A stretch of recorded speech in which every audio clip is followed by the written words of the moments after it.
Baik, perkenalkan nama saya Gideon Tondoton dari kelas 5 TI 3 dengan NIM 230246060. Pada saat ini saya akan menjelaskan untuk materi Artificial Intelligence yang ketiga, di mana ini menjelaskan lebih detail tentang bagan pengambilan keputusan. Bisa dilihat ini untuk gambar dari bagan pengambilan keputusan. Di sini intinya ada tiga fase ya. Yang pertama ada intelligent phase, design phase, dan choice phase. Nah, tiga fase dalam pengambilan keputusan adalah intelligence, yaitu kecerdasan, di mana dalam fase ini mengidentifikasi, memahami, dan merumuskan masalah. Kemudian yang kedua ada desain atau perancangan. Dalam fase ini di mana membuat model solusi yang mempresentasikan sistem nyata. Kemudian yang ketiga ada choice atau pemilihan, di mana memilih alternatif terbaik berdasarkan model yang sudah dibuat. Oke, yang pertama masuk pada pembahasan intelligence phase atau fase intelligence atau kecerdasan, di mana dalam fase ini terdapat identifikasi masalah, yaitu apa yang salah atau yang salah dalam berjalan tidak sesuai target, yang berjalan tidak sesuai target. Kemudian ada klasifikasi masalah, apakah terstruktur, semi terstruktur, atau tidak terstruktur. Kemudian ada penguraian masalah di mana masalah-masalah yang dipecah menjadi sub-masalah agar lebih mudah diselesaikan. Kemudian kepemilikan masalah menentukan siapa yang bertanggung jawab menyelesaikannya. Contoh, produktivitas perusahaan menurun. Kita harus menelusuri apakah masalah ada di sistem produksi, manajemen, atau pemasaran. Jadi ini tentu menggunakan analisis yang mendalam atau menggunakan pemikiran kita. Nah, ini komponen utama intelligence adalah penjelasan dari yang pertama tadi. Yang pertama ada identifikasi masalah. Nah, tujuan dari identifikasi masalah itu dimulai dengan identifikasi terhadap tujuan dan sasaran organisasional yang berkaitan dengan isu yang diperhatikan. Kemudian ada proses. Seseorang berusaha menentukan apakah ada suatu masalah, kemudian mengidentifikasi gejala-gejalanya, menentukan keluasannya, dan mendefinisikannya secara eksplisit. Dan yang penting, bisa membedakan antara masalah dengan gejala dari suatu masalah. Kemudian ada monitoring dan analisis, di mana eksistensi masalah dapat ditentukan dengan memonitor dan menganalisis tingkat produktivitas organisasi.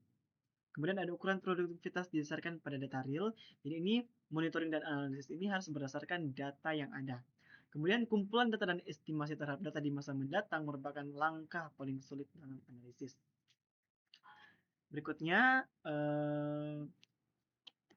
masuk pada tantangan dalam pengumpulan data. Yang pertama ada validasi masalah, di mana dalam validasi masalah ini menentukan apakah masalah benar-benar ada, di mana, dan seberapa signifikan dapat dilakukan setelah investigasi awal selesai dilakukan. Poin kuncinya, apakah sistem informasi melaporkan masalah atau hanya melaporkan gejala-gejala dari sebuah masalah. Kemudian ada klasifikasi masalah, di mana tujuan klasifikasi ini adalah konseptualisasi terhadap suatu masalah dalam rangka menempatkannya dalam suatu kategori yang dapat didefinisikan mengarah pada suatu pendekatan solusi standar. Kemudian ada strukturisasi masalah, yaitu pertama adalah masalah terprogram atau structure problems yang memiliki karakteristik masalah-masalah yang terstruktur dengan baik yang berulang secara rutin. Dan solusinya telah dikembangkan model-model standar. Contoh jadwal mingguan karyawan, determinasi bulanan arus kas, atau seleksi tingkat inventory untuk item spesifik di bawah permintaan konstan. Kemudian ada masalah tidak terprogram atau unstructured problems. Dengan karakteristik masalah ini tidak terstruktur yang belum dikenal sebelumnya dan tidak terjadi lagi. Contohnya itu menangani proyek penelitian dan pengembangan yang rumit, keputusan merger dan akuisisi, kemudian memilih suatu pekerjaan, kemudian mengevaluasi inisiatif e-commerce. Kemudian ada masalah dinamika struktur masalah. Yang pertama ada penguraian masalah. Nah, atau problem decomposition. Nah, masalah yang kompleks dapat dibagi menjadi banyak sub-masalah. Memecahkan sub-masalah yang lebih sederhana dapat membantu memecahkan masalah yang kompleks. Nah, dekomposisi memfasilitasi komunikasi di antara para pengambil keputusan. Kemudian, berikutnya ada kepemilikan masalah, di mana menentukan kepemilikan masalah merupakan hal penting pada fase intelijensi. Ketika kepemilikan masalah tidak ditentukan, maka seseorang tidak melakukan tugasnya. Masalah akan diidentifikasi sebagai masalah orang lain, sehingga penting bagi seseorang untuk secara sukarela memiliki atau menjelaskannya kepada orang lain. Oke, selesai untuk detail dari intelligent phase atau fase intelijen atau kecerdasan. Berikutnya kita masuk pada bagian yang kedua yaitu design phase atau perancangan. Nah, dalam design phase ini atau perancangan ini terdapat konseptualisasi masalah di mana membentuk model matematis, simbolis atau deskriptif. Kemudian ada identifikasi variabel seperti kebutuhan, keputusan, pilihan manajer, hasil atau sasaran, dan lingkungan, yaitu hal di luar kontrol. Kemudian yang terakhir ada uji coba model, yaitu memvalidasi apakah model dapat digunakan untuk mengambil keputusan. Sebagai contoh, dari beberapa strategi pemasaran, dipilih strategi iklan digital karena paling efisien dan berpotensi mendatangkan laba lebih besar. Nah, tujuan dari design phase ini meliputi penemuan atau mengembangkan dan menganalisis tindakan yang mungkin untuk dilakukan. Nah, meliputi pemahaman terhadap masalah dan menguji solusi yang lain. Kemudian sebuah model pengambilan keputusan dikonstruksi, dites, dan divalidasi.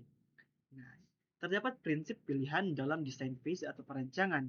Nah, prinsip pilihan adalah sebuah kriteria yang menggambarkan acceptable dari sebuah solusi, yaitu kemampuan untuk dapat diterima. Kemudian pada sebuah model prinsip tersebut adalah sebuah variabel hasil. Lalu memilih sebuah pilihan melibatkan bagaimana membangun sasaran pengambilan keputusan dan bagaimana sarana tersebut disatukan ke dalam model. Nah, kemudian prinsip pilihan normatif dan deskriptif. Nah, yang pertama ada model normatif atau yang sering disebut optimisasi. Model di mana alternatif yang dipilih merupakan alternatif terbaik dari semua alternatif yang mungkin. Untuk menemukan alternatif terbaik, harus diuji semua alternatif dan membuktikan bahwa alternatif yang dipilih benar-benar yang terbaik. Nah, ada 3 cara untuk mencapai optimisasi. Yang pertama itu maksimisasi output dengan resource tetap. Nah, dapatkan tingkat terbaik dari pencapaian tujuan dari sekumpulan sumber daya yang ditentukan. Contohnya, alternatif mana yang akan memberikan laba maksimum dari investasi senilai 10 juta US dollar. Kemudian kedua yaitu maksimisasi rasio atau produktivitas, di mana temukan alternatif dengan rasio tertinggi dari pencapaian tujuan dengan biaya atau maksimalkan produktivitas. Sebagai contoh, laba per dolar yang diinvestasikan. Yang ketiga, minimisasi atau biaya dengan standar tertentu, di mana kita harus menemukan alternatif dengan biaya paling rendah yang akan memenuhi tingkat yang dapat diterima. Contohnya, memilih perangkat keras untuk intranet dengan bandwidth minimum dengan biaya yang paling sedikit. Kemudian yang kedua ada model deskriptif, di mana analis deskriptif memeriksa performa sistem untuk sekumpulan alternatif yang telah ditentukan ketimbang untuk semua alternatif. Ya. Kemudian tidak ada jaminan sebuah alternatif yang dipilih adalah alternatif yang optimal. Dalam banyak kasus hanya memuaskan. Metode pemodelan deskriptif paling umum misalnya simulasi. Kelas-kelas deskriptif itu meliputi keputusan-keputusan inventory yang rumit, analisis dampak lingkungan, perencanaan keuangan, aliran informasi, analisis skenario, simulasi forecasting technology, dan manajemen antrian. Nah, pada model deskriptif, kita dapat mencari alternatif di mana bagian signifikan dari pembangunan model. Kemudian menghasilkan alternatif dengan alternatif sangat tergantung pada ketersediaan dan biaya informasi dan keahlian yang diisyaratkan di area yang menjadi masalah. Kemudian pencarian terhadap alternatif terjadi setelah menentukan kriteria untuk mengevaluasi alternatif. Nah, kemudian kita dapat mengukur hasil akhir, di mana nilai dari sebuah alternatif dievaluasi dalam hal pencapaian tujuan. Contohnya, laba adalah suatu hasil akhir, maksimalisasi laba adalah suatu tujuan, dan keduanya dinyatakan dalam terminologi dolar. Oke, kita masuk pada fase yang ketiga yaitu choice phase atau pemilihan, di mana dalam choice phase ini terdapat menentukan alternatif atau berbagai opsi solusi tersedia. Kemudian evaluasi alternatif itu menggunakan analisis sensitivitas, analisis bagaimana jika atau what if analysis. Dan kemudian ada optimalisasi di mana memilih opsi dengan hasil terbaik, misalnya laba maksimum atau biaya minimum.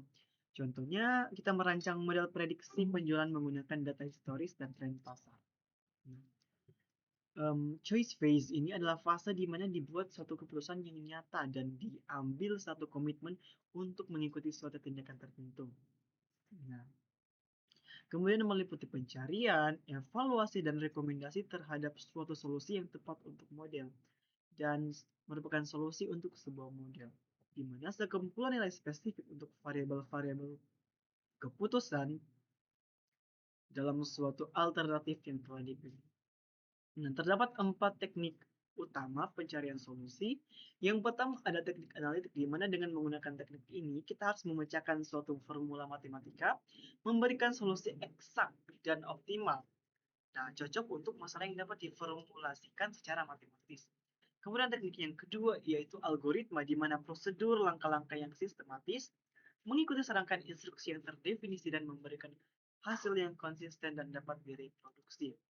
Kemudian yang ketiga ada heuristik, di mana merupakan suatu aturan praktis atau rule of thumb, di mana ini berdasarkan pengalaman dan intuisi, kemudian memberikan solusi yang cukup baik dalam waktu relatif cepat. Kemudian yang keempat yaitu blind search, di mana pencarian tanpa panduan spesifik digunakan ketika tidak ada informasi tambahan tersedia dan kurang efisien tetapi komprehensif. Nah, dalam choice phase ini, masing-masing alternatif harus dievaluasi. Jika memiliki banyak tujuan, maka semua tujuan harus diuji dan seimbang satu dengan yang lainnya. Analisis sensitivitas digunakan untuk menentukan ketangguhan sembarang alternatif yang diberikan. Analisis bagaimana jika digunakan untuk menyelidiki perubahan utama dalam parameter. Kita masuk pada kesimpulan. Proses pengambilan keputusan yang efektif memerlukan intelligent phase yang solid, yaitu pemahaman mendalam terhadap masalah. Kemudian design phase yang kreatif, di mana pengembangan model dan alternatif yang tepat, dan choice phase yang analitis, di mana pemilihan solusi berdasarkan evaluasi yang komprehensif. Faktor keberhasilan yaitu definisi masalah yang jelas, yaitu intelligence, model yang representatif design, evaluasi yang objektif yaitu choice, dan implementasi yang konsisten.